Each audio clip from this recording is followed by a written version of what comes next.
పలు జిల్లాల్లో వాహన చోరీలకు పాల్పడుతున్న ముఠాను ఆదిలాబాద్ జిల్లా పోలీసులు అరెస్ట్ చేశారు. వాంకిడి చెక్ పోస్ట్ వద్ద నిర్వహించిన ప్రత్యేక తనిఖీల్లో 5గురిని అదుపులోకి తీసుకున్నట్టు ఎస్పీ అఖిల్ మహాజన్ తెలిపారు. వారి నుంచే 5 బైక్లు, 3 ఆటోలు, 8 సెల్ ఫోన్లు, కత్తి స్వాధీనం చేసుకున్నారు. ప్రధాన నిందితులు యాసర్, సోహెల్ డ్రైవర్లుగా పనిచేస్తూ వాహన చోరీలకు పాల్పడుతున్నట్టు గుర్తించారు. పరారీలో ఉన్న మరో 6గురి కోసం గాలింపు చర్యలు కొనసాగుతున్నాయి.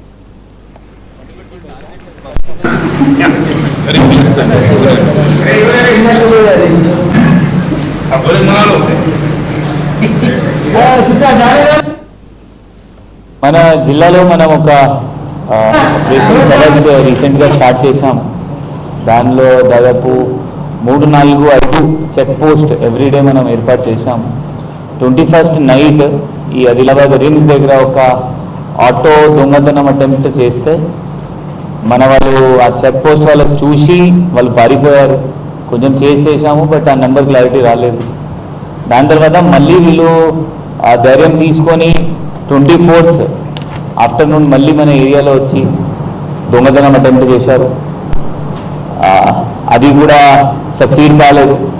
అప్పుడు మనం చెక్ పోస్ట్ వాళ్ళు ఇక్కడ నెగిటిగుండాలో వాళ్ళకి ఆపదానికి ట్రై చేస్తే, ఎందుకంటే అప్పుడు పీసీఆర్ నుంచి మొత్తం 1 నెంబర్ వైరల్ చేశాము.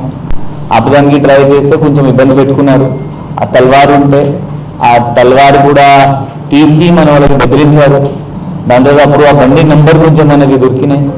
ఆ బండి నెంబర్ మొత్తం మనం క్లారిటీ తీసుకున్నాము. ఒక హోమ్ గార్డ్ బండి, దానికి వీళ్ళకి కిరాయిలు ఇచ్చారు.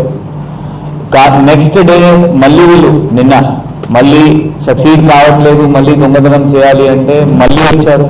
అప్పుడు మన ఇన్ఫర్మేషన్లో ఎందుకంటే మొత్తం డీటెయిల్స్ వచ్చినాయి. చెక్ పోస్ట్లో, ఆ ఫారెస్ట్ చెక్ పోస్ట్లో వీళ్ళకి పట్టుకోవడం జరిగింది.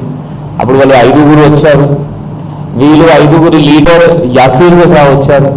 వీళ్ళ పని ఏంటి అంటే వీళ్ళ నిర్మల్ చెందిన వాళ్ళు. వీళ్ళ మెయిన్ పని ఏంటి అంటే డిస్ట్రిక్ట్స్ తిరిగి నైట్, డే టైం ఎక్కడైనా బైక్స్, ఆటోలు పార్క్డ్ ఉంటే అది దొంగతనం చేయాలి. దీనిలో ఈసారి కూడా ఇలా వచ్చినప్పుడు మొత్తం ప్లాన్ చేసి వచ్చారు, బట్ 2 సార్లు ఫెయిల్ అయినాయి. 3rd టైం మనం పట్టుకోవడం జరిగింది. దీనిలో 5గురు పట్టుకోవడం జరిగింది. అదే స్పాట్లో యాసిర్, అక్బర్, ఉమర్, ఫారూక్ అండ్ అబ్దుల్. వీళ్ళు కత్తి తీసుకొని వస్తారు. వరంగల్, నిజామాబాద్, మెడ్చల్, కరీంనగర్ ఇట్లయినా వేరే వేరే జిల్లాలో పోయి దొంగతనం చేస్తారు. దొంగతనం చేసి మళ్ళీ రిటర్న్ వస్తారు.